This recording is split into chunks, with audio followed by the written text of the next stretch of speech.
Bonjour à tous, je suis Johan Crochet, journaliste et podcasteur, et je vous souhaite la bienvenue pour un nouvel épisode de Prolongation. Prolongation est un podcast d'entretien où je rencontre des acteurs du football pour vous faire découvrir et pour décoder leur métier. L'idée est de donner des clés pour mieux comprendre le football avec ceux qui le font.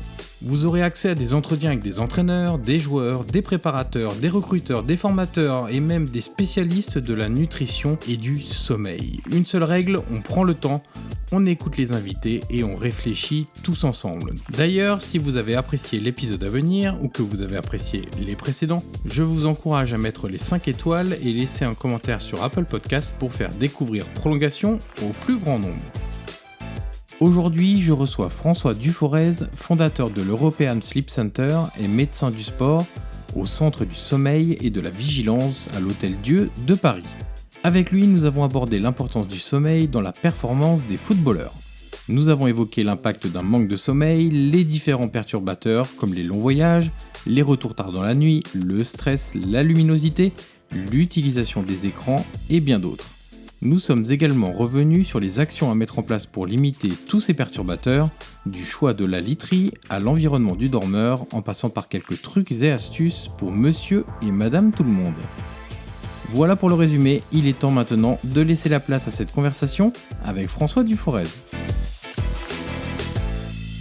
Bonjour François Duforez et bienvenue dans le podcast Prolongation. Bonjour. Alors, dans ce podcast, François, on commence toujours par la même question. Est-ce que vous pouvez nous raconter un match qui vous a marqué ? Alors, ça peut être par un scénario particulier, une émotion particulière, un résultat, tout simplement, qui a été important. J'aime bien dire que c'est un peu votre Madeleine de Proust à laquelle vous repensez de temps en temps. Je pourrais vous dire, bien sûr, la finale 98 là, que j'ai regardée, j'étais tout seul en vacances et j'ai regardé ça et j'ai entendu derrière les feux d'artifice et c'était un moment absolument extraordinaire. Je pourrais vous dire aussi le France-Allemagne que j'ai vu avec mes copains qui étaient étudiants en médecine où on était totalement destroy à la fin du match. Mais en fait, le truc qui me revient, si vous parliez de Madeleine de Proust, c'est les petits matchs de foot qu'on faisait avec nos copains étudiants, toutes les semaines, au même endroit, sur une pelouse, dans un parc. Et c'était un rituel et c'était vraiment des moments d'amitié extraordinaires. Et je dirais plus que les résultats ou que les matchs qu'on regardait tous ensemble aussi, c'était le moment où on se retrouvait sur le terrain et à faire nos foot pendant toutes nos années d'étudiants. Et ça, c'était un grand plaisir et c'est des très très bons souvenirs. Le foot comme élément de partage, on n'a rien fait de mieux, effectivement, socialement, pour partager des bons moments, des émotions. C'est vrai que le football a cette vertu-là, c'est de rassembler au moment du coup de sifflet d'envoi. Pour vous spécialiser dans cette activité d'un point de vue professionnel, vous avez parlé des petits foot entre amis. Est-ce que votre enfance et adolescence a été marquée par une passion particulière, alors soit pour le football ou pour le sport en général? Ouais. Est-ce que vous le pratiquiez? Quel était votre rapport au sport? Alors, moi je suis issu d'une famille qui a été très sportive, d'abord dans le monde du cheval, de la course hippique. J'habite Maison Lafitte et donc tous mes ancêtres venaient des milieux hippiques et des sportifs de compétition qui sont les jockeys, mais bien sûr les chevaux, bien sûr. Et puis le hasard a fait que j'ai appris à jouer au tennis très très tôt. J'étais négatif au tennis, je ne sais pas si ça vous dit quelque chose. Enfin bref, j'ai joué pendant 12 ans au championnat de France, pendant mes études de médecine. Et j'ai été vraiment immergé très très rapidement dans le sport de compétition. En ayant joué des gens comme Noah, des gens comme ça, on a compris qu'il fallait mieux que je fasse médecine et que c'était moins dur que d'être dans les meilleurs joueurs mondiaux de tennis. Et voilà, j'ai toujours baigné dans ce milieu sportif. Et en tant que médecin, j'ai tout de suite fait médecine du sport, physiologie et biologie de médecine du sport. Et naturellement, on était toujours avec des gens qui étaient sportifs. Et j'ai intégré un centre qui était à l'époque le Centre d'études de recherche de médecine aérospatiale, où les militaires, et notamment le médecin général, que je cite toujours parce que c'est mon maître, Charles-Yannick Guesnec, a dit « Moi, j'ai besoin d'un médecin sportif, c'est-à-dire quelqu'un qui a des connaissances physiologiques, mais qui aille sur le terrain, crapahuter avec les militaires et faire des études pour les pilotes de chasse, les astronautes, mais qui soit sur le terrain. » Donc voilà, donc j'ai toujours baigné dans le milieu sportif de compétition. Alors tout ce podcast va être dédié évidemment au sommeil, aux problématiques, alors plus particulièrement des footballeurs vis-à-vis du sommeil, oui. Tous les éléments perturbateurs justement, les choses à mettre en place pour mieux gérer son sommeil. Mais est-ce qu'on peut commencer par une question peut-être plus générale pour un joueur de football? Qu'est-ce qu'une bonne nuit, si on parle en termes de quantité et de qualité? Alors là, vous posez une question qui est une question vraiment pertinente dans le sens qu'il n'y a pas vraiment de normes. Par exemple, on sait que même si parfois vous dormez pas bien, ou en quantité ou en qualité, ça ne vous empêche pas de faire un très bon match le lendemain. Et ça, plein de sportifs, que ça soit dans le foot ou dans d'autres disciplines, l'ont déjà vécu. Donc, c'est difficile de dire, il vous faut tel nombre d'heures, etc. En fait, il faut individualiser le profil du joueur pour qu'il puisse bien récupérer. Bien récupérer, ça veut dire augmenter la probabilité de mieux jouer, de prendre les meilleures décisions sur le terrain le lendemain et surtout éviter les blessures. Alors ça, c'est, je dirais, ce qu'on va dire aux joueurs pour déculpabiliser cette histoire-là et derrière rentrer dans l'individualisation des conseils qu'on va lui donner. Par contre, depuis à peu près une dizaine d'années, il y a de plus en plus d'études qui montrent que, globalement, si vous ne dormez pas entre 7 et 8 heures quand vous êtes un footballeur, ça avait été fait sur des footballeurs d'ailleurs, vous augmentez de 1,8 fois le risque de vous blesser. Donc d'un point de vue statistique, épidémiologique, en ce moment on est bien placé pour savoir qu'avec la pandémie, on regarde un peu globalement ce qui se passe, même si au niveau de l'individu ça peut être différent. Eh bien voilà, vous dormez moins de 7 heures, vous avez à peu près, on va dire globalement, 2 fois plus de chances de vous blesser. Et c'est une étude qui est sortie en 2014. À partir de ce moment-là, cette étude Princeps, qui avait été faite par des chirurgiens, les publications sur le sommeil et le sport en général, et notamment le foot en particulier, ont doublé tous les ans. C'est là où on s'est aperçu qu'il fallait rentrer dans le détail, qui n'était pas le détail des pathologies du sommeil par rapport au foot, mais qui était plus dans l'optimisation de la performance. Et surtout, on s'est aperçu que le sommeil était le facteur numéro 1 de la récupération, devant l'hydratation et devant même tous les appareils de massage, cryothérapie qui fleurissent dans les vestiaires, notamment du foot. On s'aperçoit tout simplement que passer une bonne nuit, c'est certainement le meilleur moyen de se réparer, de se régénérer et d'apprendre. Et c'est le début de toutes les études. Alors justement, vous parliez d'optimisation de la performance, le sommeil, comme la nutrition, comme le mental, l'entraînement du cerveau, tout ça fait partie des fameux gains marginaux hors terrain que les sportifs essayent de grappiller vraiment pour être toujours plus performants, parce qu'on est dans un culte évidemment de la performance. On a le sentiment, et vous venez de le dire, c'est depuis 10 ans que c'est finalement assez récent tout ça, l'intérêt pour le sommeil. Comment on l'explique ? Est-ce que c'est un manque de connaissances, un manque d'études pour montrer l'impact du sommeil, un manque d'intérêt de la part des professionnels pour cet aspect-là de la gestion de la vie hors terrain ? Il y a certainement ce que vous dites, manque de connaissances. On a beaucoup progressé dans l'efficacité du sommeil et son rôle exact. Alors, on ne savait pas. Après, c'est un manque de bon sens, dans le sens que dormir, c'est à peu près le tiers de notre vie. Donc si on s'occupe des 2 tiers pour être performant, mais pas du dernier tiers qui nous manque, il y a quand même un grand territoire à explorer. Et puis je pense qu'il y a un troisième point qui est arrivé, c'est l'introduction des technologies qui a fait que, chez les jeunes notamment, avec tout ce qui est tablette, iPhone, smartphone, etc., et puis réseaux sociaux, on s'est aperçu que ça jouait sur la qualité du sommeil, c'est une chose, mais surtout sur la qualité de l'éveil. C'est-à-dire que le lendemain, les entraîneurs ils se retrouvent avec des joueurs jeunes, notamment, qui ils n'ont pas une bonne mine, ils sont fatigués, ils sont de mauvaise humeur, et puis ils se blessent plus facilement qu'avant. Donc là, il y a une vraie réflexion en disant, mais finalement, qu'est-ce qui se passe la nuit ? Et puis, il y avait aussi une chose très française, j'ai trouvé, ça, c'est pas que dans le domaine du foot, c'est de se dire, nous, on s'occupe des joueurs ou des salariés dans le temps où on les a devant nos yeux, et puis le reste, c'est leur vie privée, ils font ce qu'ils veulent.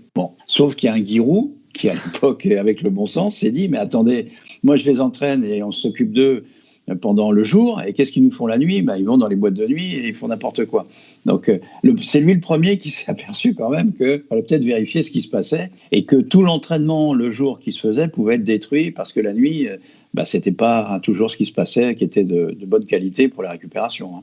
Alors justement, vous avez commencé à parler des chiffres pour montrer l'impact qu'un mauvais sommeil peut avoir sur les performances. Alors il y a déjà les blessures, et je pense que quand on arrive devant un joueur ou devant un entraîneur ou dans un club et qu'on commence par dire écoutez, un mauvais sommeil, ou en tout cas moins de 7 heures de sommeil par jour en moyenne, c'est 2 fois plus de risque de se blesser. Je pense que déjà là, on a un impact très fort auprès des entraîneurs qui veulent avoir toujours la plus grande disponibilité de leurs joueurs, des joueurs qui craignent un petit peu évidemment la blessure et d'être mis de côté sur des périodes de plus ou moins longues. Est-ce qu'on a d'autres chiffres pour démontrer l'impact que peut avoir un manque de sommeil sur une plus ou moins longue période ? Oui, alors déjà pour la première remarque, en fonction de ce que vous venez de dire, c'est que le fait de dire que si on dort suffisamment, on se blesse moins, on va dire que ça intéresse les kinés et les médecins. C'est pas le langage qu'on va tenir à l'entraîneur, ni aux joueurs. l'expérience que j'ai eue avec, que ce soit la fédé de foot, avec différentes populations ou avec les clubs, notamment l'AS Monaco, c'est de se dire, bon, en fait, il y a 3 discours à tenir pour que les gens adhèrent au fait que le sommeil est quelque chose de fondamental. L'entraîneur, on va lui dire, écoute, en NBA, donc sport professionnel américain où il y a aussi beaucoup d'engagement financier, si on fait dormir 3/4 d'heure de plus les joueurs, ils augmentent de 9% leur précision au tir. Là, l'entraîneur, il dit, s'il dort mieux et plus, il est plus précis. Donc ça, tu peux montrer les études, ça m'intéresse. Donc déjà, ça, c'est le discours de l'entraîneur sur la performance. Pour le joueur, le gars, ce que j'ai fait moi, c'est de leur dire, écoutez, moi, je viens de l'armée. L'armée, ils sont en privation de sommeil, les gars. Et par contre, il ne faut pas qu'ils se trompent, parce qu'ils engagent leur vie. La prise de décision, elle est liée aussi à la qualité de votre sommeil. Peut-être pas la quantité, mais certainement la qualité, d'une part. Donc, je leur montre qu'est-ce qu'on a fait pour les astronautes, qu'est-ce qu'on a fait pour les pilotes de chasse, qu'est-ce qu'on a fait pour les gens de la voile qui, lors du Vendée Globe, sont en privation de sommeil. Comment gérer la privation de sommeil et comment être positif par rapport à ça. C'est pas parce que vous dormez peu, vous allez être mauvais, mais par contre, comment récupérer bien. Et là, on ouvre un territoire qui n'est pas un territoire de culpabilisation, mais un territoire d'optimisation. Et là, les joueurs disent, certains, pas tous, mais certains disent, ok, donc moi je fais des siestes. Est-ce que c'est bien? C'est pas bien? Combien de temps? Où est-ce que je les place? Et là, on rentre dans un discours qui est plus valorisant parce que on est dans un discours positif du respect de ce que je suis et non pas culpabilité de tu dors pas assez et c'est pas bien. Voilà. Donc, il faut vraiment avoir ce type de discours qui permet, dont l'objectif final est de changer les comportements. Donc, les 3 niveaux, quand vous intervenez, c'est 1, tout le secteur médical d'une fédération, d'un club, par exemple. Le niveau 2, c'est l'entraîneur et le niveau 3, c'est le joueur. Avec 3 discours un petit peu différents et orientés pour l'intérêt précis de chaque partie, en fait. Exactement. Et alors, la problématique, c'est, par exemple, à l'OM, je travaille avec Rudy Garcia, il me dit, rendez-vous à 13h à la commanderie et tu vas nous dire un peu pourquoi le sommeil, c'est important dans le foot. C'est un peu la question que vous allez me poser, en ce moment. Et puis, j'arrive à 1h, c'est vachement pro, et je me retrouve devant tout le staff. Le staff technique, Rudy Garcia, le staff médical, et il y avait au moins une 20aine de personnes. Et là, j'ai 3/4 d'heure pour, non pas les convaincre, parce que moi je suis convaincu que c'est évidemment efficace, mais le préparateur physique, il attend des choses un petit peu différentes du médecin. Le médecin, c'est, le gars, il ne faut pas qu'il se pète. Pourquoi, comment, quelles sont les normes? Donc, le préparateur physique, là, lui, il va dire, qu'est-ce que je gagne si le type, il dort mieux? Donc, il faut que je sois... il y a non seulement la quantité de sommeil, mais aussi la qualité. Et on s'est aperçu, par exemple, depuis les études récentes, que plus on a de sommeil lent profond, c'est-à-dire un sommeil d'une qualité particulière, plus vous régénérez vos stocks en glycogène. Alors ça, le préparateur physique, il comprend parce que ça veut dire qu'il va y avoir du carburant dans les muscles des joueurs pour qu'ils durent plus longtemps. On va restaurer toutes les hormones qui sont l'hormone de croissance, qui sont la testostérone, qui sont la prolactine, donc le système immunitaire va remonter. Là, le médecin, il dit « Ah oui, ça je comprends, donc le gars il va être moins malade, il va se réparer plus vite d'une blessure musculaire. » Ok, il comprend. Et puis l'entraîneur, il écoute ça. Pour l'instant, lui, il dit « Ok. » Et je vais dire à l'entraîneur, en plus, on va consolider la mémoire des souvenirs et des connaissances. On va améliorer la qualité des apprentissages. Alors là, il dit « Ah bon, donc si j'apprends quelque chose à un joueur, il va le mémoriser non pas dans la journée, mais dans l'inconscient, dans le sommeil. » Et voilà. Et c'est comme ça qu'on avance, avec des nouvelles connaissances sur, non pas la quantité de sommeil, mais la qualité du sommeil. La qualité des siestes. Comment on fait des siestes? À quelle heure? Qu'est-ce qu'on y gagne? Pourquoi? Est-ce que le match il est à 14h, à 17h ou à 21h? C'est la même chose ou pas? Jardim qui me dit on est à Dortmund, qu'est-ce qu'on fait? On rentre par l'avion à 2h du matin ou est-ce qu'on fait autrement? Je dis, il vaut mieux qu'il dorme à l'hôtel, à Dortmund. Et il y a du bon sens, mais on va donner des éléments qui vont permettre d'améliorer la prise de décision de l'entraîneur et parfois du joueur quand le joueur a compris certaines choses. Alors justement, si on s'arrête un instant sur la sieste, on sait que c'est un rituel très important aussi dans la journée d'un footballeur. Quels sont les bons axes, entre guillemets, pour faire une sieste qui soit suffisamment régénératrice et pas destructrice? On sait qu'il y a généralement un temps à pas trop dépasser non plus pour ne pas entrer peut-être que j'utilise des mauvais termes et vous allez me corriger, mais dans un sommeil trop profond entre guillemets, et à ce moment-là le réveil est un petit peu plus difficile et la remise en route derrière aussi. Non, c'est exactement ce que vous avez totalement raison, vous avez prononcé les bons termes, pas entrer dans un sommeil profond. Ce qui était très intéressant avec l'AS Monaco, c'est qu'on a fait des enregistrements des joueurs sur 15 jours et donc pratiquement les 3/4 des joueurs ont acceptés. On porte une montre, ce qu'on appelle un ActiWatch, un appareil de mesure très très précis, et qu'on porte jour et nuit. Et ça nous permet d'individualiser les profils. Entre un Mbappé à l'époque, à 17 ans, et puis un Falcao qu'on a plus de 30, il y en a un, c'est un joueur qui explose et qui est souvent sur les consoles de jeu, et puis l'autre, il vient d'avoir son 3e enfant. Ils jouent dans la même équipe, mais ils n'ont pas la même mode de vie. Donc, on individualise les choses. C'est-à-dire qu'un Mbappé, il n'aura peut-être pas besoin des mêmes siestes qu'un Falcao qui a 3 gamins à accompagner à l'école. Je veux dire, il faut individualiser le truc. Une fois qu'on a ça, on sait le profil du joueur, le mode de vie dans lequel il est.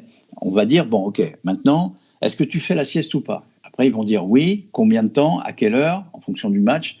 Et là, je vais lui donner les principes physiologiques ont été validés par les militaires, par des marins, dans des populations qui sont en restriction de sommeil, avec des tests qui sont très très précis. Donc je vous réponds, il y aurait 3 types de siestes. La sieste qu'on appelle les micro-siestes, qui sont des siestes flash, qui durent moins de 10 minutes, où il y a une restauration de vigilance qui a été quantifiée en 2 heures, à la fois physique et mentale, et qui ne joue pas du tout sur la dette de sommeil. Par contre, c'est régénérateur, il n'y a pas d'inertie de sommeil puisque vous faites ça en moins de 10 minutes. On fait ça avec des techniques qui sont des techniques respiratoires. C'est très utilisé à l'armée, c'est très utilisé dans certaines professions également. Quand je dis ça à Monaco, à l'époque, il y avait Makelele qui était dans le coin, qui dit ouais, moi, c'est ce que je fais en permanence.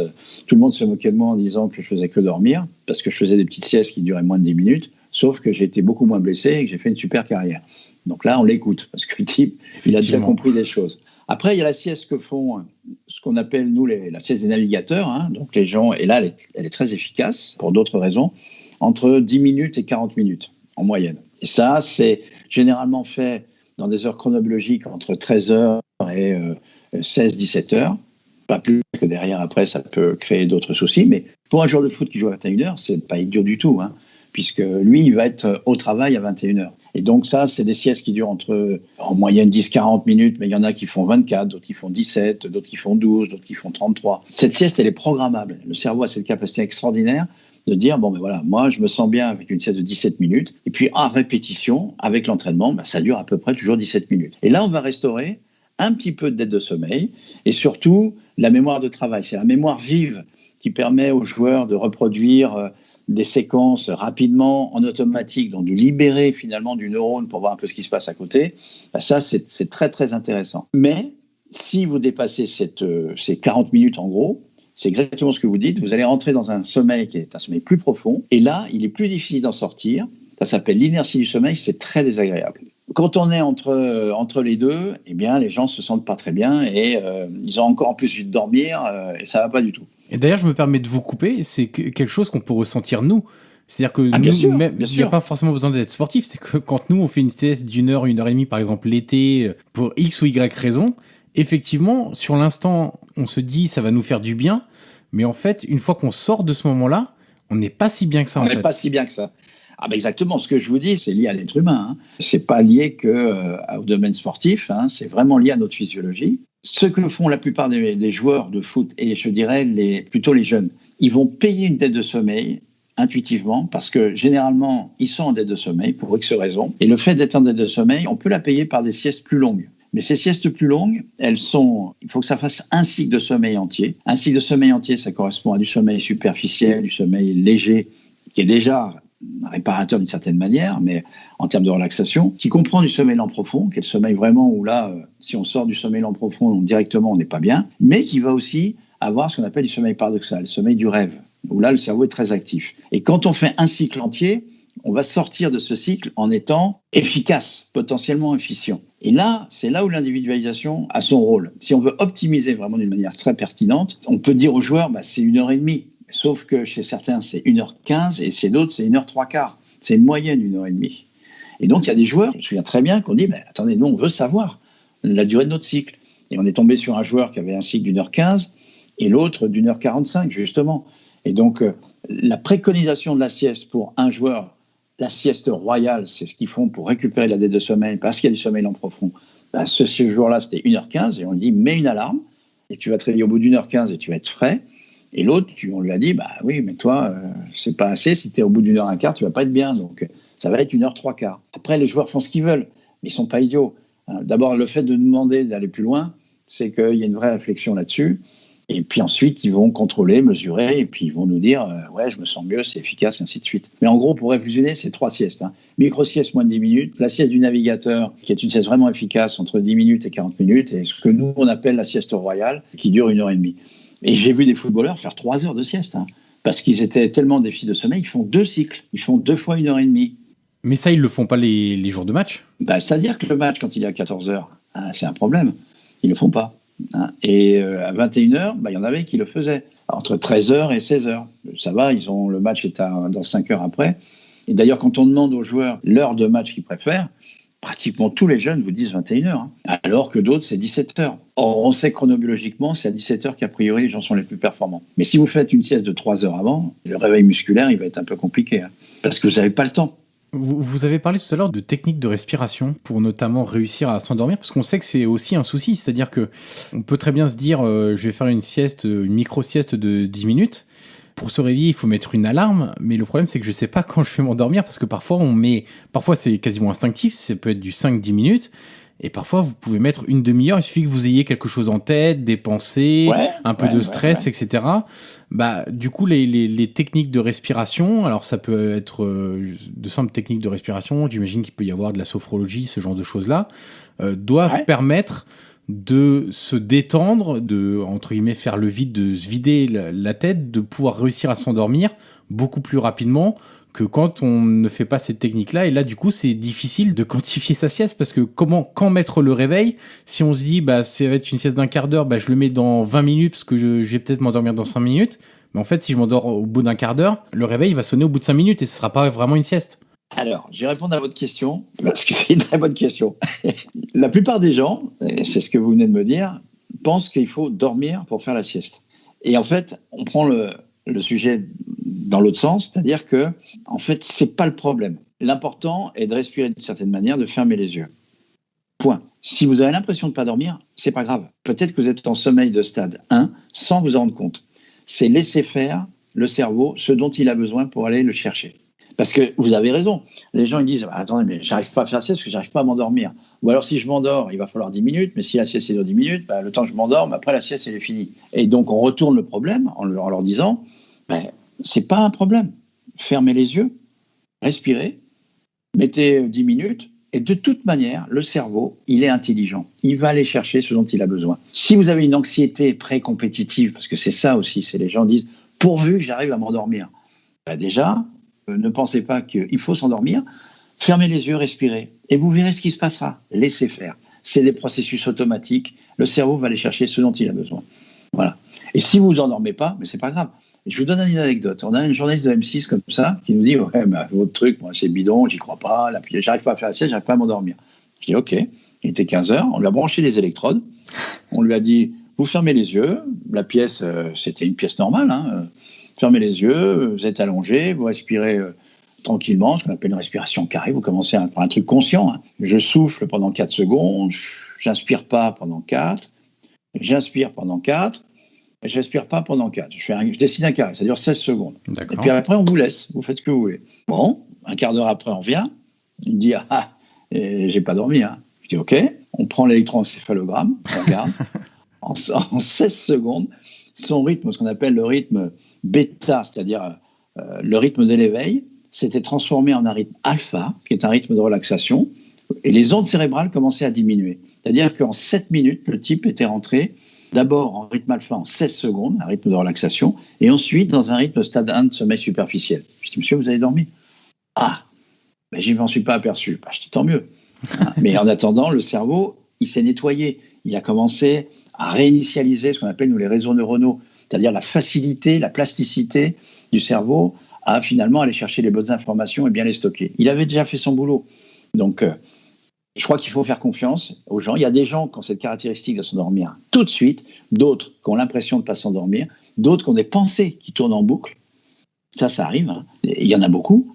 Quand il y a des pensées, au lieu de dire « il faut que je pense à ne pas penser », parce que là, vous êtes foutus, ça ne marche pas, c'est de se dire « mais ok, je laisse passer les pensées ». Puis au bout d'un moment, c'est comme quand on fait un footing. Au début, c'est désagréable. Puis au bout de 5-10 minutes, la pensée devient plus facilitée, elle s'évacue et je me mets à avoir mon rythme. Comme on a un rythme de footing, on a un rythme de sieste. Ça, c'est hyper intéressant. C'est une donnée que je ne connaissais pas du coup, qui est très intéressante. Pour revenir à nos footballeurs, ils cochent un peu toutes les cases pour finalement avoir un sommeil perturbé. On en a évoqué quelques-unes, mais ils jouent souvent très tard le soir, parfois à l'autre bout de l'Europe. Donc ça veut dire des longs voyages, ça veut dire des couchers très tard au retour de voyage. Donc c'est un dérèglement de l'horloge biologique. Il est soumis au stress, un état d'excitation. Alors l'excitation, c'est de la dépression après une défaite importante. Parfois, c'est de l'euphorie après un résultat très favorable. Il joue dans des stades où il y a une luminosité absolument incroyable. Donc, cette luminosité empêche la sécrétion de mélanine. Mélatonine, pardon. Mélatonine, ouais. Exactement, oui, c'est pas la même chose. Finalement, un footballeur, pour vous, c'est un sujet d'étude très intéressant, ça revient un peu pour nous à jouer à Dr Maboul avec plein de facteurs sur lesquels il faut intervenir et surtout essayer de le faire passer ce moment-là sans encombre. Ah ben, si vous avez totalement identifié les causes qui fait que sur je sais pas, une centaine de joueurs que j'ai pu voir où on enregistrait à domicile le sommeil et à l'extérieur, la moyenne d'endormissement, c'est aux alentours entre 3h et 4h du matin, hein, avec des joueurs qui s'endorment à 5h, et on n'en avait qu'un seul dans toute la série qu'on a eue qui s'était endormi à 1h du matin après un match à 21h. Hein. Je parle à domicile. Donc, oui, tout le côté émotionnel, tout le côté social aussi, hein. Entre des clubs comme Marseille et Monaco, c'est pas la même chose. À Monaco, ils mangent sur place et puis derrière, il y a pas un côté amical et festif qui est moins important qu'à Marseille. Et en plus, les joueurs sont pas les mêmes. Vous avez une famille, c'est pas la même chose. Donc, il y a vraiment une individualisation des choses, mais globalement, si on donnait, c'est ce qu'on a fait notamment à Monaco, et c'est ce qu'on fait aussi pour l'éducation à Clairefontaine pour les gamins, c'est comment refroidir le cerveau. Et refroidir le cerveau, c'est physiquement, mais ça, c'est bien connu maintenant dans les clubs, la cryothérapie ou les bains froids, déjà, c'est une manière de refroidir. C'est refroidir le cerveau au niveau métabolique et physiologique, avec l'horloge biologique, c'est l'importance de la lumière. Parce que ce que vous avez dit, c'est totalement vrai. Il y a un blocage de la sécrétion de mélatonine à cause justement de ces matchs de foot télévisés où il y a 10 000 lux. Et donc là, c'est clairement, on est dans une journée d'été, hein, mais le problème, c'est que c'est de 21h à 23h. Donc ça ne marche pas.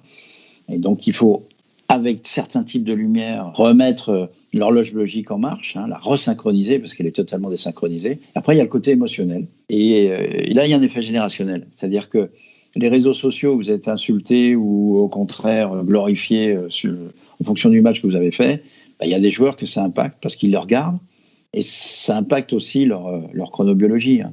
Et donc, il faut jouer avec ça. Mais je vais vous citer une anecdote parce que j'ai trouvé ça vraiment génial. C'est un joueur qu'on a eu qui s'endormait à 1h, 2h du matin, que ça soit match ou pas match.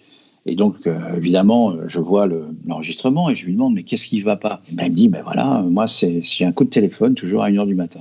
Et les coups de téléphone de qui ? De ma mère. Et ma mère, elle fait que de me dire, mais pourquoi tu joues pas ? Ou pourquoi tu es remplaçant ? Pourquoi tu es sur le banc ? Puis, quand tu es rentré, pourquoi tu as fait ci ? Pourquoi tu as fait ça ? Mais je dis, mais pourquoi vous appelez à 1h du matin, votre maman ? Parce qu'elle est en Argentine. Et que donc, avec le décalage horaire, oui. Elle est à 19h et lui, il est à 1h du matin. Et comme c'est sa maman, que c'est d'origine argentine, et ça impacte. Et donc, émotionnellement, il ne s'endormait pas avant 2-3 heures du matin. Je lui dis, oui, je comprends, hein, mais il faut peut-être dire à votre maman qu'elle n'a pas la même heure biologique que la vôtre, et vous, ça vous impacte. Et je le revois une année après, mais il a changé de club. Et le type, il est en pleine forme. Et je ne vois pas le même joueur. Je dis, mais c'est incroyable. Et le gars me dit, merci Doc, c'est super. Je me souviens très bien de ce que vous m'avez dit au club il y a 2 ans. Et tout. Qu'est-ce que vous avez fait ? Je me suis occupé de ma mère. Je dis, qu'est-ce que vous avez fait avec votre mère ? Elle dit, maintenant, elle habite avec moi. Effectivement. C'est une très bonne solution pour éviter les coups de fil à 1h du matin. Et voilà. Et donc, vous voyez, ça veut dire, en dehors de l'anecdote, ça veut dire que dans le sommeil, il y a des préconisations globales, mais après, vous rentrez dans l'intimité des gens. Et on ne peut trouver des solutions en dehors de la pathologie, parce que ça arrive, il y a des gens qui ont des pathologies du sommeil, et là, c'est médical. Mais par contre, quand c'est pas médical, quand c'est comportemental, c'est rentrer dans l'intimité des joueurs. Il faut qu'ils vous fassent confiance. Bon, nous, on est lié au secret professionnel, c'est pas un problème. Mais pour comprendre quel est le petit détail qui va faire que le gars va changer de comportement, parce qu'il s'est aperçu qu'il y avait quelque chose qui clochait. On ne va pas lui interdire des choses, on va lui faciliter le travail en lui ouvrant des portes. Donc c'est là où à la fois la technologie qui permet de mesurer et d'avoir des impacts chiffrés, mais la notion, j'allais dire, humaine, clinique, qui va faire que le joueur adhère à ce que vous lui dites, il comprend et il change de comportement. Et là, tout le monde est gagnant.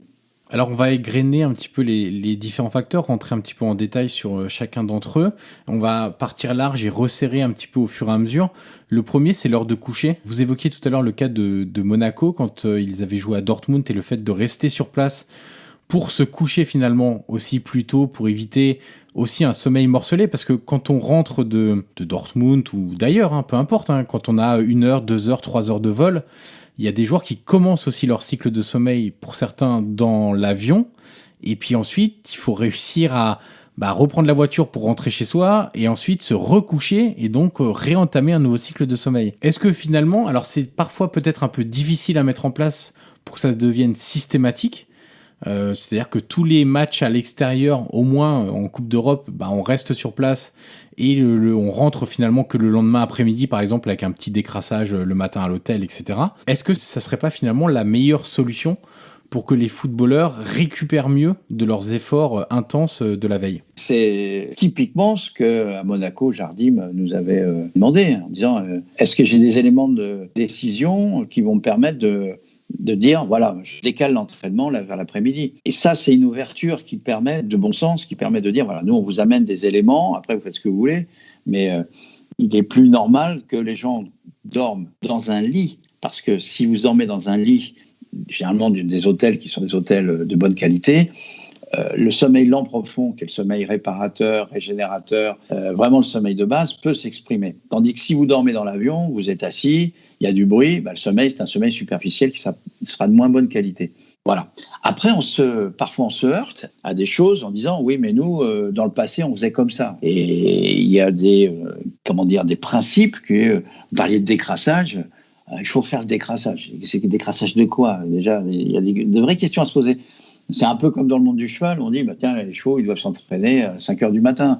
Ouais, mais ils courent à 14 heures. Donc, il y a des choses, parfois, où les traditions sont tellement présentes qu'on a toujours fait comme ça, pourquoi on changerait? C'est dur de changer les croyances, en fait. Et alors, le mot que vous prononcez, il est fondamental dans le sommeil. C'est les croyances. Il y a des croyances dans le sommeil. Et par exemple, on dit, pour être bon, il faut se coucher tôt. Voilà. Le problème, c'est qu'il y a des chronotypes. Il y a 25% des joueurs qui sont des chronotypes du soir. Donc, de leur dire qu'il faut se coucher à 22 heures, mais c'est impossible. Et ils ne dormiront jamais. En plus, ça va les énerver. Et donc, ils auront une nuit qui sera de mauvaise qualité. Vous vous endormez quand vous avez sommeil. Point. Par contre, le point clé au niveau comportemental, c'est la qualité de l'éveil. Parce que la qualité de l'éveil va conditionner votre journée. Et s'il y a vraiment une chose, non pas à imposer, mais à proposer et à caler les entraînements avec, c'est de se dire, c'est l'heure d'éveil qui est important. Et la qualité de l'éveil, c'est la qualité de l'humeur. C'est aussi augmenter la pression du sommeil. Donc, c'est améliorer le fait que l'horloge biologique va pouvoir se réguler sur les nuits d'après. Et ça, c'est un point vraiment, vraiment clé. Je cite un autre exemple. On s'est aperçu, là, ça dans les sports professionnels américains, que les jeunes, à cause de la technologie, les jeunes actuels, ils se réveillent plus tard que les jeunes il y a 30 ans. Parce que l'environnement sociologique a changé. Qu'est-ce qu'ils ont fait dans les universités?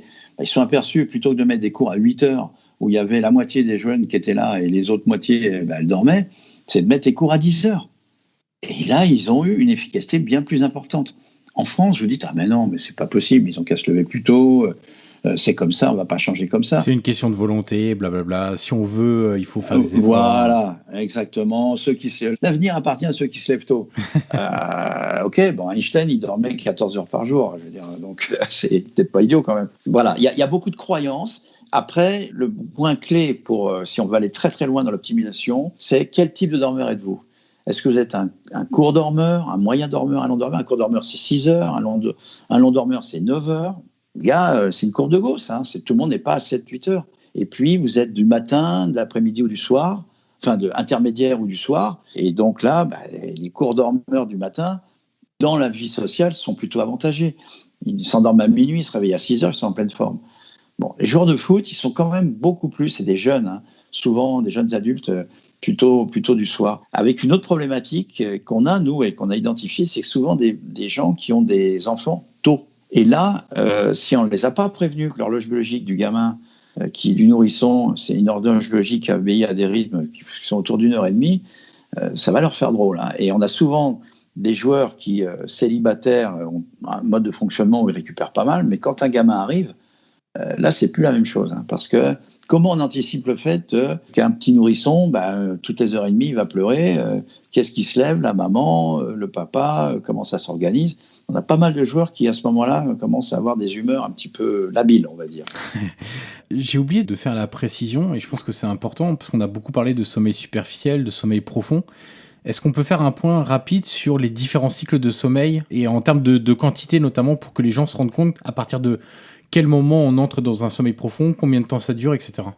Tout à fait. Alors, il y a plusieurs choses. On a un nombre de cycles dans une nuit de sommeil, mais ce nombre de cycles est génétique. C'est-à-dire qu'il y a des gens qui font 3 cycles, d'autres qui font 5 ou 6. Déjà, c'est une donnée qui est présente et qui est très marquée génétiquement. Chaque cycle, qui dure à peu près 1h30, hein, mais ça peut être 2 heures. Par exemple, un dormeur qui fait 3 cycles de 2 heures, ça va être un dormeur de 6 heures, génétiquement. Un cycle d'1h30 et un dormeur qui en fait 5, ça va être un dormeur de 7h30. C'est un peu inscrit dans nos gènes. Après, dans chaque cycle, il y a différents types de sommeil. Essentiellement 3. Le premier, c'est ce qu'on appelle le sommeil superficiel, où les ondes cérébrales commencent à diminuer par rapport à l'état d'éveil. Et on pensait que ça ne servait pas à grand-chose, sauf que si on supprime ce sommeil superficiel en voulant rentabiliser son sommeil, on s'aperçoit que le cerveau il fonctionne moins bien, la prise de décision est moins bonne et les gens sont fatigués. Donc c'est un sommeil qui représente 55% de l'ensemble de la nuit, ce sommeil superficiel, mais il est totalement nécessaire. En gros, que ça cimente. Et en fait, les études récentes montrent qu'en plus, ça facilite les échanges entre les cellules cérébrales, ça facilite la circulation, l'autoroute en quelque sorte électrique des neurones. Donc c'est un sommeil finalement important. Après, à la fin de ce sommeil superficiel lent, il y a du sommeil profond, ce qu'on appelle le sommeil lent profond, que les Américains appellent, et ça je trouve que c'est une meilleure définition, slow wave sleep, c'est-à-dire le sommeil des ondes lentes, des vagues lentes. Et là, le cerveau fonctionne d'une certaine manière, et c'est là où toutes les hormones, notamment l'hormone de croissance, va être sécrétée. Et c'est un sommeil qui est à la fois de qualité de récupération physique, métabolique, hormonale, mais aussi consolidation de la mémoire, ce qu'on appelle la mémoire déclarative, la mémoire des connaissances. Pour les acteurs, notamment, c'est extrêmement important. Et à la fin de ce sommeil profond, il y a une remontée des ondes cérébrales qui vont se remettre à fonctionner plus rapidement. Et on va arriver dans une qualité de sommeil qu'on appelle le sommeil paradoxal, que les Américains appellent REM sleep, Rapid Eye Movement Sleep. C'est un sommeil où les ondes cérébrales sont extrêmement présentes et où les yeux bougent, alors que le corps, lui, ne bouge absolument pas. Et c'est pour ça qu'on l'appelle paradoxal. Et ce sommeil, il est clé aussi, parce que c'est la dilution des émotions. C'est tout ce qui vous est arrivé dans la journée, le match que vous avez fait, il faut le stocker, le mémoriser, l'évacuer quelque part pour le match d'après. Et ça se fait dans le sommeil paradoxal. Et c'est un sommeil de la mémoire procédurale. C'est la mémoire des apprentissages également, dilution des émotions, préparation et pour affronter la journée d'après. Donc très, très important. Et le sommeil profond correspond à peu près à 20-25%. Et le sommeil paradoxal, on arrive aussi aux alentours de 20%. Le total fait 95%. Et il y a 5% d'éveil dans la nuit, mais qui sont naturels. Parce qu'à la fin de chaque cycle, on peut se réveiller quelques minutes. Les très bons dormeurs, c'est 1 minute, 2 minutes, s'en souvient pas. Les insomniaques, ça peut durer 1 heure. Et là, ça pose un problème. Et pour compliquer un peu le système aussi, pour que je vous dise tout, le sommeil profond, il est essentiellement présent dans les premiers cycles de la nuit. Généralement dans les 2 premiers cycles de la nuit. Donc le cerveau et le corps humain, il n'est pas idiot, il va aller chercher d'abord ce qui est le plus important pour qu'il puisse fonctionner le lendemain. Et donc c'est la partie métabolique, c'est la partie hormonale. Donc le sommeil profond, il est présent en première partie de nuit, et le sommeil paradoxal, il est plus important dans les cycles de fin de nuit, où l'idéal étant de se réveiller à la fin d'un rêve. Et de s'en souvenir ou pas. Et de s'en souvenir ou pas. Et le très bon dormeur, il ne s'en souvient pas, alors qu'il est enregistré. Il est enregistré et il s'en souvient pas. Celui qui s'en souvient, c'est soit parce que le rêve est très agréable, et peut-être d'ailleurs de tendance érotique à la fin de la nuit.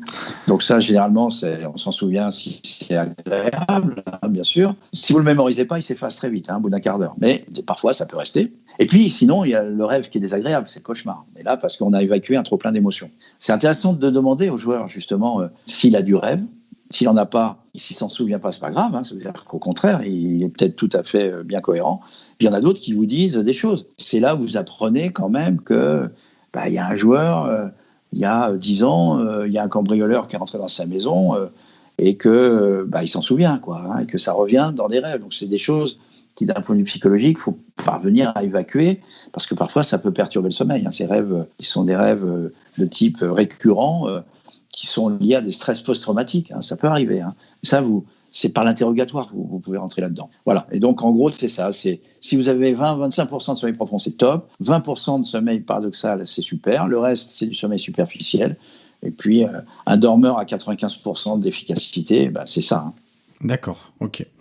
Si on revient à nos footballeurs et à leurs éléments perturbateurs, vous l'avez évoqué plusieurs fois, l'usage des écrans. Et évidemment. Et alors ça, c'est culturel maintenant, générationnel aussi. Ça peut être, alors il y a déjà le fait d'utiliser ces écrans, et après il y a qu'est-ce qu'on fait sur ces écrans. Voilà, c'est par exemple si on regarde un documentaire sur le guépard en Afrique, c'est pas la même chose que de regarder les réseaux sociaux avec toutes les critiques qui peuvent tomber après un mauvais résultat, une mauvaise performance, etc. Et donc j'imagine que il y a évidemment l'influence des écrans, de la luminosité, vous allez nous en parler, et de comment on peut faire aussi pour limiter cet impact-là, mais il y a aussi ce qu'on fait sur les écrans et ce qu'on consulte, et donc des conséquences aussi sur la facilité ou non de s'endormir. Alors, ça, c'est un point fondamental que vous soulevez, et que nous, médecins, parfois, on a un peu de mal, notamment les gens qui connaissent un peu moins le sommeil, à stigmatiser en disant les écrans, c'est mauvais. Oui, mais sauf que maintenant, ça envahit notre vie sociale. Donc, on ne peut pas dire c'est mauvais, il faut savoir les utiliser. Donc, il y a le comportement par rapport aux écrans. Et ça, c'est totalement exact, puis on va en discuter, qui part sur la base physiologique. Les LED, c'est l'écran, c'est de la lumière blanche enrichie dans le bleu. Le photon bleu, c'est-à-dire la particule de lumière bleue, est extrêmement énergétique et bloque la sécrétion de cette fameuse mélatonine, qui n'est pas l'hormone du sommeil, mais qui est l'hormone des rythmes, et notamment du rythme veille-sommeil. Donc ça, c'est physiologiquement prouvé. Et puis, les études montrent que même ces peu de lumière, finalement, sur peu de temps, peuvent bloquer cette sécrétion de mélatonine. Donc ça, c'est la première chose qu'on dit aux joueurs. Ils le savent, c'est rabâché partout. Sauf que je leur dis, c'est pas pour ça que vous pouvez pas utiliser les écrans. Simplement, il faut changer la couleur de l'écran. Filtrer la lumière bleue, changer la luminosité de votre écran, ça s'appelle le night shift. Et là, les joueurs, c'était en 2014-2015 qu'on a commencé avec Monaco, ils ont regardé, on a pris leur portable, on leur a mis l'application Night Shift à partir de 19h. Et puis les années d'après, Night Shift, ouais monsieur, je l'ai, et puis ils me montraient. Donc ça y est, ça c'est rentré dans les mœurs. Finalement, on ne m'interdit pas l'écran, mais on me dit comment l'utiliser. Donc, changer la couleur de l'écran, même si les études disent c'est pas si évident que ça, que la mélatonine puisse remonter, déjà dans le comportement, c'est moi qui contrôle et c'est moi qui décide de faire des choses qui vont dans le bon sens. Je me permets de vous interrompre un instant. À partir de quelle heure il faut l'activer ? Ça, du coup, vous parliez de 19h ? 19h parce que c'est l'heure en moyenne où l'heure solaire diminue. D'accord. Alors, l'hiver, c'est pas la même chose, mais l'été, c'est pas la même chose, mais là, on est 2 heures de décalage par rapport à l'heure solaire. Donc, à 23h, il fait encore 13 jours. Enfin, 22 heures plus exactement. Bref, on dit 19h parce que ça se mémorise facilement et puis les joueurs le font très facilement. D'accord. Donc, on a désacralisé le fait que c'est l'interdiction ou l'imposition, c'est moi qui décide. Donc, c'est très important au niveau du comportement. Parce que derrière, on peut arriver à la deuxième phase, qui consiste à dire comment je les utilise. Et là, je leur pose la question, comment vous utilisez les écrans ? Les réseaux sociaux, les machins. Et alors, ça donne quoi ? Ça me donne que des fois, c'est vachement sympa, des fois, c'est pas agréable, j'ai des émotions, etc. Et là, je vais vous citer une anecdote que j'ai eue et qui était vraiment représentative. Alors, ce n'est pas dans le foot, mais c'est un entraîneur qui me dit « J'aimerais bien que tu suives mon athlète, là, parce qu'il est devant les écrans en permanence et le matin au briefing, il est fatigué. » Elle me dit « Je suis sûr qu'il dort pas bien, ça va pas du tout. » Bon, on enregistre le champion en question, qui était quand même un type niveau mondial. Et c'est vrai que le gars s'endort tard. Il est aux alentours de minuit et demi. Et je lui demande « Qu'est-ce que vous faites ?» Je dis « Je suis devant les écrans. » Je dis « Qu'est-ce que vous regardez ?» Des images qui me font plaisir. Je dis OK. Je regarde le temps qu'il met à s'endormir, moins de 5 minutes. Efficacité du sommeil, 95%. Un sommeil vraiment super qualité. Le gars s'endort très vite au moment où il se couche et son sommeil est efficace. Mais c'est qu'est-ce que vous regardez ? Il dit c'est des images de surf parce que j'ai quelques origines tahitiennes et moi ça me calme et c'est mon rituel. Et je regarde l'écran et hop, je m'en vais tout de suite. Et c'est vrai, je le vois. Et donc l'entraîneur me dit alors, vous lui avez interdit les écrans ? Je dis surtout pas.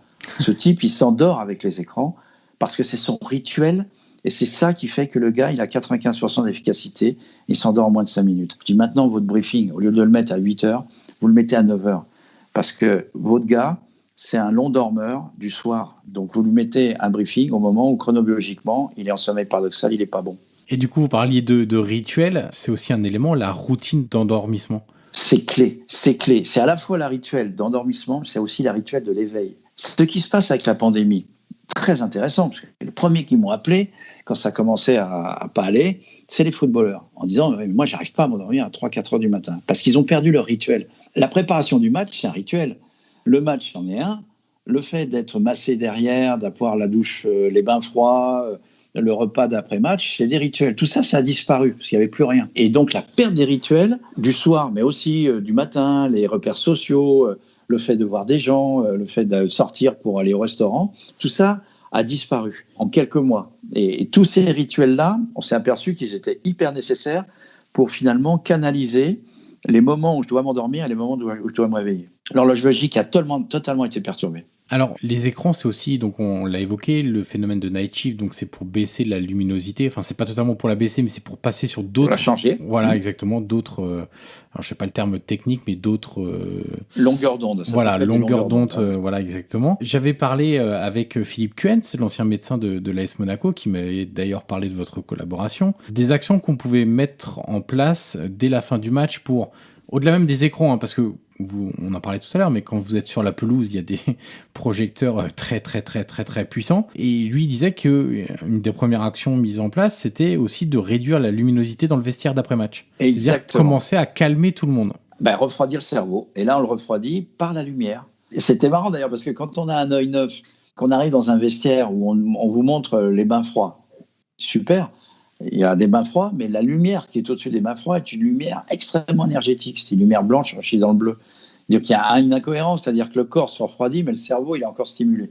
Donc si on veut une cohérence pour que les informations que prenne le cerveau, qui est quand même l'ordinateur central et qui régule tout ça, il faut être cohérent. Donc on a fait changer la lumière dans les douches et dans les bains froids pour avoir une lumière tamisée, qui soit une lumière qui soit la lumière du soir, pour que le cerveau intuitivement, physiologiquement, comprennent que c'est le moment d'inverser la courbe de température qui est très élevée parce que j'ai fait un match, j'ai eu chaud émotionnellement et physiquement, pour que la pente s'inverse et pour qu'on puisse 1h30 ou 2 heures après entrer dans un sommeil, je dirais, plus physiologique. Les kinés s'en sont aperçus. Donc on a fait des rampes lumineuses où il y a de la lumière bleue enrichie dans le blanc, blanche enrichie dans le bleu plutôt, pour des massages de stimulation avant le match. Et puis, quand les joueurs viennent se relaxer pour des massages post-match, eh bien, on change la lumière. Et je dirais, c'est même un protocole qui fait que, d'une manière inconsciente, le cerveau, le joueur, mais l'équipe en général, comprend que c'est comme une scène de théâtre. Il y a une préparation, on rentre, on joue, c'est énormément d'émotions, énormément d'énergie donnée, et ensuite on redescend parce qu'on sait que ça va recommencer dans 3 jours ou 4 jours. Et on met un rythme dans cette histoire-là qui sont en fait des repères sur lesquels les joueurs peuvent se caler. Justement, est-ce qu'à l'inverse, il faut avoir une luminosité plus forte pour stimuler le cerveau avant le match ? Oui. Et oui. C'est ce qu'on fait à l'armée. Hein. À l'armée, avec des militaires, avec le laboratoire de l'armée, hein, à l'Hôtel Dieu, on travaille avec eux. C'était très marrant parce qu'on avait des gens jeunes, hein, une trentaine d'années, qui étaient en restriction de sommeil volontaire. Donc ils dormaient 4 heures et on les a mis sous lumière bleue enrichie dans le blanc, 1/2 heure, le lendemain de la restriction de sommeil. Et on comparait si on faisait lumière, pas lumière. Et ce qu'on a vu, c'est que la lumière augmentait la capacité à prendre les bonnes décisions sur des tests de temps de réaction. Donc sur des tests de temps de réaction, des tests de prise de décision, ce qu'on appelle les go-no-go tests, même sur les hormones qu'on appelle le cortisol, qui sont des hormones de stress, qui lorsqu'elles sont en excès, elles usent et elles fatiguent les gens, eh bien vous avez des effets. On ne comprend pas pourquoi exactement, mais on sait qu'il y a une réelle efficacité de ce type de lumière, un peu comparable à la sieste, mais avec des processus certainement différents. Ça aurait le rôle du café, sans les effets secondaires du café. D'accord. Voilà. Donc s'exposer à la lumière blanche ou bleue, parce qu'il y a des gens qui préfèrent le bleu enfin qui sont moins éblouis par le bleu, il y a des variations individuelles, il y a un effet de stimulation qui n'a rien à voir avec des effets dopants, qui seraient des effets avec des effets secondaires importants pour la santé et pour l'intégrité des joueurs. Donc, je dirais que c'est quelque chose qui est totalement naturel et qui va dans le bon sens. On va terminer avec 2 derniers éléments perturbateurs. Le premier, c'est la qualité de la literie, évidemment, et le deuxième, c'est l'environnement du dormeur, c'est-à-dire sa chambre. Alors, il y a plein de facteurs, en fait, et c'est ça qui est intéressant, c'est que si on veut optimiser, entre guillemets, aussi la qualité de son sommeil, la faculté à s'endormir, c'est qu'il y a beaucoup de paramètres à prendre en compte. Et oui. C'est peut-être ce dont les footballeurs, mais aussi les gens de manière générale, dans la société civile, ont du mal à imaginer, ont du mal à palper aussi. C'est, par exemple, si on parle de l'environnement du dormeur, la chambre, il y a est-ce que c'est calme ?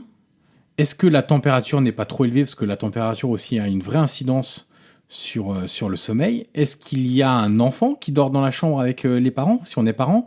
Est-ce qu'il n'y a pas un animal de compagnie qui peut venir dans la nuit vous renifler un petit peu les pieds ou venir faire une léchouille sur le visage ? Est-ce qu'on dort seul ou est-ce qu'on a un ou une compagne ou un compagnon et que dormir à deux et dormir seul, c'est pas tout à fait la même chose non plus ? Là encore, si on devait dessiner un environnement idéal... L'idéal. Ouais. Qu'est-ce que ça serait ? Là aussi, là, vous rentrez dans quelque chose. La chambre doit être un sanctuaire. La chambre, c'est fait pour dormir, éventuellement pour faire l'amour, mais voilà, pas pour lire trop, pour manger, etc., etc. Donc, à la fois, je dirais, la symbolique du lit est importante, mais aussi sur quoi vous dormez. Alors là, c'est très concret. Je leur demande aux joueurs, et ils nous disent « Ah, attendez, nous, on dort vachement bien à l'extérieur. » Ah bon, je dis « Bon, c'est quoi l'extérieur ?» C'est dans tel hôtel, parce que dans tel hôtel, ils ont un truc. Nous, c'est ça qu'on veut. C'est quoi le lit dans tel hôtel qu'on a ? En fait, c'est le My Bed. Je crois que c'est dans les Sofitel, dans des bons hôtels. Et il y a une marque comme ça, c'est la marque Uepeda ou Bultex, je les cite, parce que c'est là-dessus où dans les hôtels, ils vont et les joueurs ils disent « J'ai super bien dormi dans les hôtels, mieux que chez moi. » Je dis « Vous prenez le même lit. » Comme ça sera réglé. Donc, c'est ce qu'on a fait à Monaco d'ailleurs, c'était marrant. Et après, les gens... Avec le showroom, c'est ça, à Monaco, il y avait un showroom pour choisir les matelas. Exactement, il y avait un showroom sur la qualité, de la dureté, et les joueurs ont vachement adhéré, donc ça c'est très sympa. Donc le lit c'est clé, et pour répondre à votre question, que vous dormiez seul ou avec quelqu'un, plus le lit est grand, mieux c'est, parce que le sommeil de l'un peut gêner le sommeil de l'autre, parce qu'il bouge, etc. Donc ça c'est le premier point. Le deuxième point c'est la température, parce que c'est vrai qu'un lit qui est large, il est plus frais que quand... vous avez un lit qui est plus étroit, et où la chaleur de l'un, ou la chaleur d'un animal de compagnie d'ailleurs, peut vous gêner. Moi, j'ai eu des joueurs qui ont des chats, les chats ils viennent se mettre sur les jambes. Quand vous avez un petit syndrome des jambes sans repos dont le traitement c'est le froid, ça ne va pas dans le bon sens. Donc l'animal de compagnie, c'est quand même 42% des Français, 42% qui dorment en couple et 22% où il y a un animal de compagnie dans la chambre. Il faut vérifier ces choses-là. Donc vous avez raison, c'est lié à la température, c'est lié au bruit. Un bulldog, c'est sympa quand c'est à moi, puis après, je me dis, moi je peux pas dormir, il ronfle. Oui, mais le bulldog, il fallait y penser avant. Donc voilà, c'est des détails, mais c'est des détails très, très intéressants. Donc en gros, si je résume, il y a la qualité de la literie, il y a le bruit, il y a la lumière, mais ça je crois qu'on en a parlé beaucoup, mais c'est tous les écrans de veille, il faut faire attention à ça, parce que ça peut attirer l'œil. Il y a la température, et une fois qu'on a maîtrisé ces différents systèmes, je pense qu'on limite les facteurs de risque et surtout on limite le fait d'avoir des sommeils fragmentés et perturbés. La température d'ailleurs c'est aussi, on peut le mesurer très facilement aussi dans la vie de tous les jours, c'est-à-dire que l'été, quand il fait aussi plus chaud, on a tendance à moins bien dormir. Alors il y a aussi le fait que la luminosité, si on n'a pas des stores qui occultent totalement la luminosité, et encore totalement c'est vite dit, si on a des volets un peu plus classiques à l'ancienne, ou parfois on n'a même pas de volets, la luminosité très tôt va aussi influer sur la longueur entre guillemets de votre nuit, mais il y a aussi le côté température. Quand vous avez une chambre où il fait 25-26 degrés parce que vous êtes mal exposé et que le soleil il est toute l'après-midi sur votre chambre, effectivement vous allez moins bien dormir que si l'hiver vous chauffez à 18 degrés. Pas possible de dormir. Alors après, on rentre un peu dans le détail. D'ailleurs, c'est des études qu'on est en train de mener avec un laboratoire, le laboratoire Bultec, justement, sur la thermorégulation. Parce qu'on parle de la température de la chambre, mais en fait, c'est la température sur quoi repose votre tête. Oui. Donc, d'avoir des oreillers thermorégulants, c'est pas idiot du tout. Les très bons dormeurs, juste avant de s'endormir, souvent, enfin moi c'est ce que je fais, je retourne mon oreiller parce que on cherche la fraîcheur. On cherche la fraîcheur Ouais. au niveau de la tête. Par contre, il ne faut pas avoir froid au niveau des extrémités. Et donc, ce qui est important, c'est la température sous la couette également.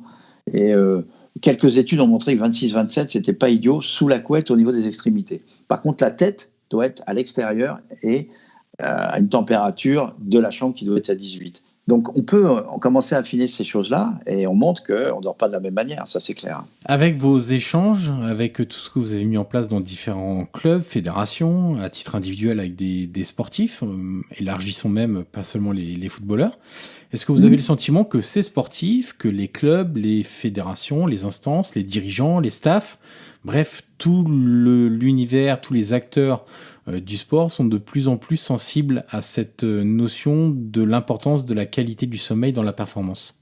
Alors là, si je vais vous répondre d'une manière très très concrète, au moment où vous me parliez, j'ai un médecin d'une équipe olympique qui vient de m'appeler là sur la situation du décalage horaire. C'est pas le premier. Donc déjà, il y a au moins des médecins de fédération commencent à se dire oh là, mais il y a peut-être des choses à aller chercher chez les spécialistes du sommeil. Et là, je reviens d'un séminaire qui s'appelle l'atelier des coachs, qui est organisé, ça s'appelle les étoiles du sport, c'est connu dans le milieu. Oui. Et là, il y avait tous les coachs de 40 disciplines différentes. Et ils m'ont fait intervenir sur le sommeil avec un navigateur qui s'appelle Thomas Coville et un acteur qui a décrit très bien les problématiques de sommeil. Justement, on a eu toute une session, toute une matinée là-dessus. Donc, ça veut dire que ça y est, il y a une prise de conscience que la vie inconsciente qui est représentée par le sommeil et qui représente 25 ans de notre vie, c'est peut-être intéressant d'aller fouiller, d'aller l'optimiser, d'avoir du plaisir à dormir, parce que si vous avez du plaisir à dormir, le sommeil, il vous le rendra. Il vous le rendra en ayant une meilleure qualité de journée et une meilleure optimisation de capacité à résister au stress ambiant et à s'adapter à cet environnement qui est en ce moment de plus en plus incertain. Je reviens un instant parce qu'on n'en a pas parlé. Quand vous faites votre diagnostic, parce que vous l'aviez évoqué tout à l'heure, et notamment quand on parlait de l'intérêt pour cette discipline finalement, de comment maîtriser son sommeil et comment l'améliorer et comment éviter tous ces éléments perturbateurs, enfin pas les éviter mais en tout cas vivre avec. Vous avez parlé de l'arrivée de la technologie qui a beaucoup aidé en ça, à cet intérêt-là. Quand vous évaluez la qualité, quand vous faites votre premier diagnostic, la qualité, la quantité du sommeil chez les footballeurs, prenons les footballeurs. Vous le faites comment? Vous avez parlé d'électrodes, je crois, tout à l'heure. Est-ce que ça passe aussi par des montres connectées? Il me semble que j'ai vu des montres un petit peu spécialisées pour permettre alors spécialisées ou non, mais avec des applications qui permettent en tout cas de faire des études sur le sommeil. Alors, ça évolue très vite. Alors, nous, d'un point de vue scientifique, on utilise deux méthodologies validées et qui permettent justement de faire des publications internationales parce qu'on sait de quoi on parle et on s'est validé. La première, c'est ce qu'on appelle l'actimétrie, avec des appareils qu'on appelle les ActiWatch, qui sont des appareils qui mesurent les micro-mouvements et les algorithmes sont très précis, ça nous donne l'efficacité du sommeil, la temps d'endormissement, la fragmentation du sommeil. Et surtout la chronobiologie, c'est-à-dire qu'on va mesurer comment fonctionne l'horloge biologique, parce que c'est des enregistrements qu'on va faire pendant une semaine, ou 10 jours, ou 15 jours.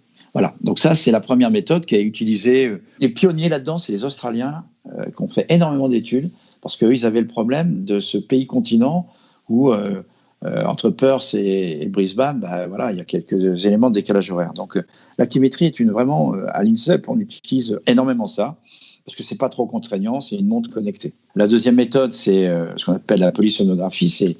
Et là, c'est beaucoup plus lourd, c'est des électrodes que les gens vont porter la nuit et on va avoir la caractéristique interne de leur sommeil, le sommeil lent profond, le sommeil paradoxal, et ainsi de suite. Alors, depuis peu, il y a des technologies qui sont arrivées, des bandeaux connectés, notamment le bandeau Dream, là, qu'on a testé notamment avec les gens de l'armée, et qui nous donne, en n'ayant pas les électrodes à poser, parce que les électrodes, c'est 3 quarts d'heure à poser, c'est quand même lourd. Mais ça, les électrodes, je me permets de vous couper, ça peut être fait à domicile ou il faut vraiment aller dans un centre avec des personnes qui sont en capacité de bien les poser, etc.?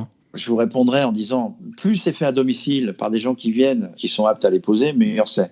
Et c'est ce qu'on fait. Parce que c'est l'environnement, c'est ça. Et voilà. Si vous dormez, on fait de l'ambulatoire maintenant de plus en plus. C'est-à-dire qu'on va chez les gens, on va à domicile. Je parle des sportifs professionnels ou des gens qui peuvent se déplacer. Parce que si vous faites ça dans un centre spécialisé, vous n'avez pas votre environnement. Vous allez dormir d'une manière un peu différente. Donc, totalement, tous les joueurs qui l'ont demandé et on l'a fait chez eux. Et on est allé poser les électrodes chez eux. Donc la troisième méthode dont je vous parlais, c'est des bandeaux connectés là, qui arrivent maintenant et qui sont pas idiots du tout, qui sont pertinents pour justement aller un petit peu plus loin. Après, les montres connectées qui sont vendues dans le commerce ou les bagues connectées qui sont vendues dans le commerce, autant il y a 4-5 ans, je vous aurais dit attention, il y a beaucoup d'erreurs. On vous parle de sommeil lent profond, on vous parle de sommeil paradoxal, ça veut dire que nous, les médecins, on est complètement idiots. Parce qu'acheter un appareil qui coûte 15 000, 16 000 euros pour mesurer les électrodes, par les électrodes de sommeil profond, et si une montre à 150 euros font la même chose, c'est qu'on est vraiment des idiots. Non, c'est pas si simple que ça. C'est du bon sens. Hein. Dans la dénomination de et comment s'en servir, il y a maintenant des montres connectées de plus en plus pertinentes. Les algorithmes commencent à mieux fonctionner parce qu'on ne mesure pas que les mouvements, on mesure la fréquence cardiaque, la résistivité cutanée, la saturation d'oxygène. Donc la technologie progresse énormément et je pense qu'on va aller vers des outils de plus en plus performants. À la seule limite que si des gens l'utilisent, qu'ils ne croient pas qu'il faut suivre absolument à la lettre tout ce que vous disent ces applications.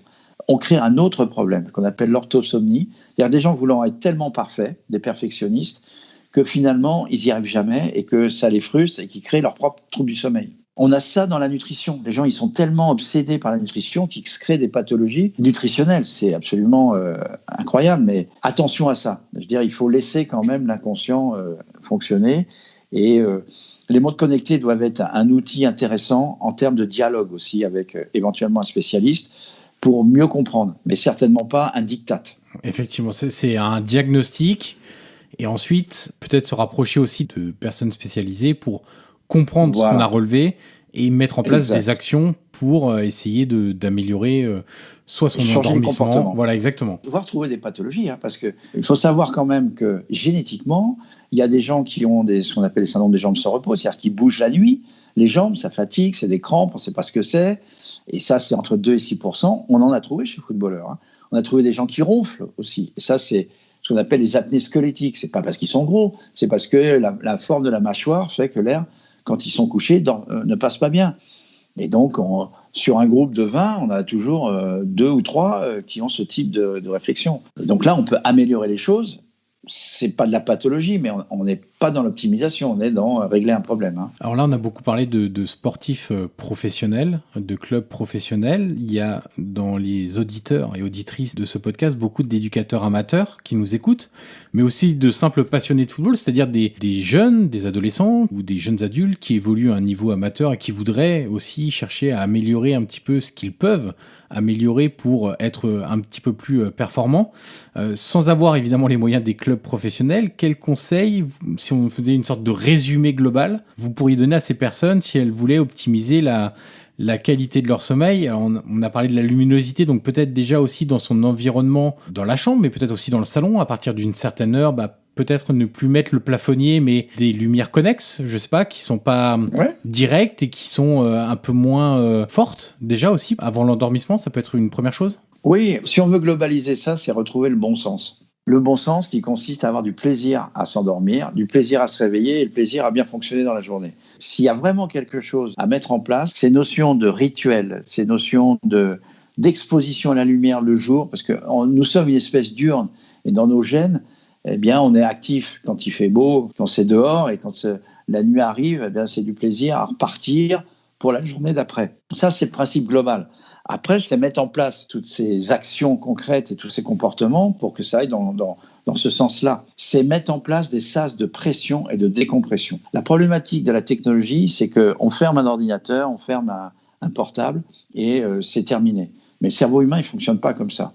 Le cerveau humain, il est actif dans la journée parce qu'on est des chasseurs-cueilleurs à l'origine, hein, donc il faut aller chercher à manger. Et puis derrière, il faut récupérer pour pouvoir recommencer le lendemain. Et ça passe par un sas de décompression. Le sas de décompression, c'était la veillée, le feu de camp, quand il n'y avait pas l'électricité de ces choses-là, mais ça fait partie de nos gènes et de l'espèce humaine. Et souvent, on pense qu'on ferme le bouton et on va pouvoir s'endormir. Ça ne marche pas. Donc, c'est mettre en évidence par des techniques, par la socialisation, par des actions qui vous sont propres, la possibilité de passer d'un état à un autre, un état conscient à un état inconscient, ça passe par un sas de décompression. Et puis pareil, quand je sors de la nuit, que je vais affronter la journée, c'est un sas de pression.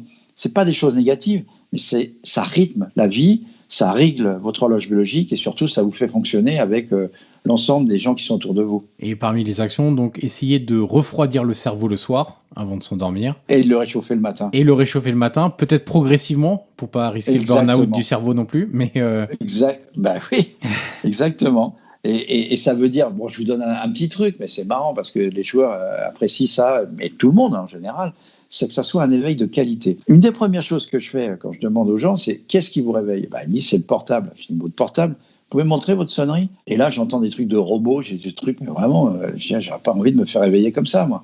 Je dis, il y a d'autres moyens de se réveiller, des moyens plus plaisants, par la lumière, ce qu'on appelle les éveils lumière. C'est-à-dire, vous reproduisez la lumière de l'aube. Ça, c'est vendu dans toutes les grandes surfaces. Hein. Et ça, c'est efficace, du coup. Ah ouais. Moi, à la fois, j'utilise et j'ai utilisé pour mes enfants. Ils se réveillent comme ça. C'est cette lumière progressive qui arrive. Il y a même un ingénieur qui avait lancé un truc qui a eu un prix, d'ailleurs, sur un éveil olfactif. C'est-à-dire que le réveil, c'est une odeur de café qui vient, si vous aimez le café, qui vient doucement dans la chambre avec un petit diffuseur et le cerveau l'enregistre d'une manière inconsciente. Il dit, tiens, je vais avoir un petit plaisir du matin. Et a pleasure day, les Anglais disent, a pleasure day keeps the stress away. Un plaisir par jour éloigne le stress. Le plaisir de se réveiller, le plaisir de s'endormir, généralement, vous allez optimiser les capacités de récupération du cerveau. Et est-ce qu'il faut, avant de s'endormir, avoir un petit plaisir aussi, du coup ? Pour pas se coucher sur quelque chose de négatif. C'est hyper important. Hein. Alors que ça soit quelque chose qui vous fait plaisir au niveau gustatif. Donc, il y a des gens, une demi-heure avant, ils mangent un petit carré de chocolat. Après, ils se lavent les dents, bien sûr. Il ne faut pas aller contre les dentistes. Hein. Mais c'est le plaisir gustatif. Ça peut être la petite brume d'oreiller avec des huiles essentielles. Ça, on a vu qu'on diminuait de 2 le temps d'endormissement. Uniquement avec des huiles, non pas à s'appliquer ou à consommer, mais au contraire à être dans un environnement olfactif. Ça peut être le petit câlin du soir, on sait très bien que ça aussi, ça aide bien. Hein. C'est tous ces petits plaisirs qui font que le cerveau déconnecte facilement et se lâche prise pour rentrer dans le sommeil, qui sera un sommeil de qualité en première partie de nuit. On arrive au bout de l'entretien, François, et la dernière question est toujours la même pour tous mes invités. Qui aimeriez-vous entendre dans ce podcast dans les prochaines semaines ? Alors, soit vous avez un nom en particulier à me soumettre, soit ça peut être donner quelques pistes sur un métier autour du football qui peut être aussi très intéressant à découvrir, à approfondir aussi, pourquoi pas. Alors, d'après ce que j'ai compris, c'était plutôt dans le foot. Hein, que vous aviez, Écoutez, le nom qui m'est venu, parce que j'ai trouvé que la personne était vraiment, vraiment pertinente, intelligente, a demandé à faire les mêmes évaluations que les joueurs, c'est Luis Campos. D'accord. Qui était à Monaco, je crois qu'il est parti à Lille après, et avec visiblement une certaine réussite. Effectivement. Et ce monsieur, vraiment très pertinent, j'ai beaucoup discuté avec lui, il était ouvert à tout ce qu'on faisait, il demandait pourquoi, mais avec bienveillance. Et j'ai trouvé que cette personne était vraiment dans le milieu du foot de ce que j'ai vu, en dehors du Dr Kunz que vous avez déjà interviewé, qui est devenu un ami. J'aurais mis en premier nom, mais vous l'avez déjà interviewé, je crois. Donc c'est ce monsieur, j'ai trouvé ça. Luis Campos, c'est le nom qui m'est venu à l'esprit. Et finalement, ça montre aussi que un bon moyen aussi de faire comprendre l'importance aux joueurs, c'est aussi d'avoir des dirigeants, d'avoir des staffs qui sont aussi très sensibles à ça, parce que finalement, on peut essayer de mettre en place à titre individuel, mais dans un club, le meilleur moyen aussi de convaincre, c'est de descendre l'échelle dans un club, l'échelle hiérarchique. Plus vous allez réussir à convaincre haut, plus la cascade va réussir aussi à s'opérer. Sinon, c'est pas la peine d'y aller. Hein. Moi, j'y crois. Fermement, il faut qu'il y ait une cohérence dans cette histoire-là, sinon, trop de freins, pas la peine. Perte de temps totale. Exactement. Merci beaucoup François Duforest pour votre disponibilité, votre temps et la qualité de cet entretien. Je pense que beaucoup de personnes ont appris beaucoup de choses sur le sommeil. Et on espère que ça va contribuer à améliorer pour beaucoup de personnes la qualité de l'endormissement, la qualité ou la quantité de sommeil. Mais en tout cas, on a bien vu que l'impact de cette donnée-là sur la performance et même sur l'humeur, sur les blessures, sur beaucoup de choses même au quotidien pour les non-sportifs, c'est une importance absolument capitale. Je dirais même la qualité de vie. Exactement, c'est vrai. En général. Merci beaucoup François. Merci Johan. Et voilà, c'est terminé. Merci d'avoir écouté cette conversation. Le podcast Prolongation est disponible sur l'ensemble des plateformes audio comme Apple Podcast, Google Podcast, Spotify et Deezer. N'hésitez pas à mettre les 5 étoiles sur Apple Podcast si vous avez apprécié le contenu de cette interview. C'est une étape très utile pour faire découvrir ce podcast au grand public. Vous pouvez également me suivre sur les réseaux sociaux et tous les liens sont dans la description de cet épisode. Je vous dis à très vite pour une nouvelle conversation autour du foot.